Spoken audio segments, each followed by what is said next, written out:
you could either be a Christian, or you could be successful. The proceeding, a Hungarian tour guide explained early last year, is how her nation's former communists dealt with Christians. And while it may seem those days are long gone, we today are increasingly being presented with a similar choice. You can be Christian, conservative, or you can be successful. Oh, it's happening. Somewhat, slowly, gradually, with a policy here, a lawsuit there, a government intrusion here and there, and a lot of unofficial discrimination. Just consider one of the latest efforts. Imagine you spend the better part of $250,000 on higher education and earn a law degree. Then, just as you're cutting your teeth in your profession and looking forward to paying down your student loan debt, your law license gets revoked. Why? Because you expressed pro-life views. That marriage is between a man and a woman.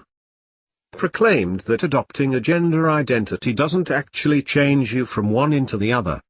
Or any other crime. Think. At issue is a gag order against lawyers now being touted as an ethics rule, as Breitbart puts it.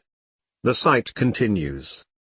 The American Bar Association's, ABA's, rule would make it professional poison for lawyers to freely express conservative viewpoints on a wide range of political issues, but especially on Christian issues like abortion, marriage, and gender.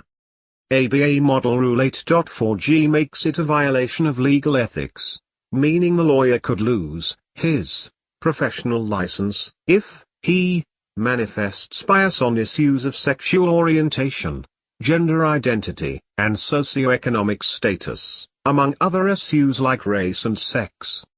Lawyers could thus be punished for criticizing illegal aliens, Black Lives Matter, Occupy Wall Street, or other liberal sacred cows. In other words, it isn't just avowed Christians in the crosshairs. Any attorney expressing a view we today would consider conservative could be deemed ethically incorrect by the ABA and be subject to law license revocation. And how content the ABA is to dispense with reason and fact in favor of the latest left-wing ideological curiosity is illustrated well by its statements on gender. As the Federalist Society, TFS, reported August 2, the ABA has stated, gender identity is a new societal awareness of the individuality of gender that has changed the traditional binary concept of sexuality. December 22, 2015 memo. Furthermore, TFS tells us, the ABA wondered if it did not act now, whether their proposal would be upended by outdated norms. Striking. The ABA correctly calls gender identity new. What it doesn't say is that the theory behind it is untested, unproven, and unscientific. To wit, a recent study found no scientific, biological, basis whatsoever for transgenderism, further vindicating a position I've explained here and here and here and here, and elsewhere. Yet the ABA barged ahead nonetheless. Moreover, in wondering if looking before they leap could cause their proposal to be upended by outdated norms, they appear to be saying, don't worry about being correct, just politically correct. Interestingly, Justice Samuel Alito spoke of this phenomenon 6 months before the ABA proposal, writing in his Obergefell v. Hodges, faux marriage, dissent. I assume that those who cling to the old beliefs will be able to whisper their thoughts in the recesses of their homes, but if they repeat those views in public, they will risk being labeled as bigots and treated as such by governments, employees, and schools. We will soon see whether this proves to be true. Yet we didn't have to wait and see because it was already happening. In 2014, co-founder of the Mozilla Corporation Brenda Nitsch was forced to resign from its CEO position because 6 years before he had donated $1,000 to California's Proposition 8, which protected marriage. Moreover, by the time of Obergefell, the governmental persecution of bakers, wedding planners, florists, and other businessmen for declining to participate in faux weddings was already evident. Note that not only did this break new ground for breaking freedoms, punishing businessmen not for refusing to serve a type of people, but for refusing to service a type of event. It also sent an ominous message: don't think you're safe from the itch treatment just because you have your own business. When social pressure can't enforce the current fashions and state ideology, government scientist will. Even more shockingly, the California Supreme Court voted early last year to prohibit judges from being affiliated with the Boy Scouts of America, BSA, claiming the organization discriminated unjustly against homosexuals. This was later reversed after the BSA capitulated and allowed openly homosexual scoutmasters in its ranks. But consider, he's a Boy Scout has long been a descriptive denoting goodness. Yet California jurists had no problem lumping the BSA in with Nazis and the KKK simply for taking a position with which most of the world agrees.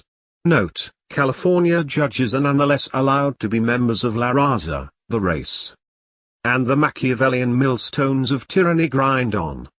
This brings us to the man who related the opening story about the Hungarian tour guide, Jonathan Van Maren. Writing last year about the faith or success choice in his native Canada, which is relevant as that nation is on our cultural trajectory, only the secularism and socialism are further advanced. He related that Ontario's College of Physicians and Surgeons recently tabled a proposal that would force doctors to provide abortions and contraceptives in certain circumstances, and coerce them to refer for them in virtually all. And if the efforts to impose these standards succeed, faithful Christians will be deterred from entering medicine. Then the message will be, Van Maren points out, you can be a Christian, or you can be a successful doctor. He continues. The same goes for the legal profession in Canada, with the attack on Christians in the legal community being most publicly manifested in the actions taken against the proposed law school at Trinity Western University. Trinity Western University is, of course, a Christian university, and like many other Christian schools, asks that its students sign a covenant pledging obedience to the biblical view of morality, including on sexuality. Because of this traditional Christian view, the Law Society of British Columbia, the Nova Scotia Barristers Society, and the Law Society of Upper Canada declared that they would bar any graduates of Trinity Western's proposed law school from practicing law, ironically, because they felt that Trinity Western was not appropriately inclusive. While the Nova Scotia Barristers Society's decision was ultimately overturned by a judge, the efforts to purify the Canadian legal profession continue. And as Van Maren warns, if legal leaders for diversity have their way, you can be Christian, or you can be a successful lawyer. It's the same in Canada's New Democrat Party and Liberal Party, with Christian views being a disqualifier for running for office. Consequently, for Christians, conservatives seeking to represent their fellow citizens, the options for political office have become slim indeed, Van Maren observes. He then states, it's a clever tactic, and a dangerous one, as it gives Christians less and less control over their own futures. If fewer Christians enter politics, our voice in the House of Commons grows quieter. If fewer Christians enter the field of medicine, the entire field suffers. And if organizations like Legal Leaders for Diversity have their way, there will be far fewer Christian lawyers, which means that as Christians increasingly need legal assistance to defend their dwindling religious freedoms, they will have few lawyers to rely on. And since judges are pulled from lawyers, this means fewer judges to rely on for sane rulings. What will our courts look like if only judges who embrace the militant secular agenda need apply? What's occurring here is reminiscent of the stage of socialist revolution called normalization. Smelling blood after many decades of culture war victories and with the United States at a seeming tipping point, American leftists are now trying to wipe out every last vestige of opposition. This could be halted, but it would require seizing back the culture from the Gramps and foot soldiers whose long march through the institutions has been so successful. For politics is downstream of culture, and we cannot lose the culture and keep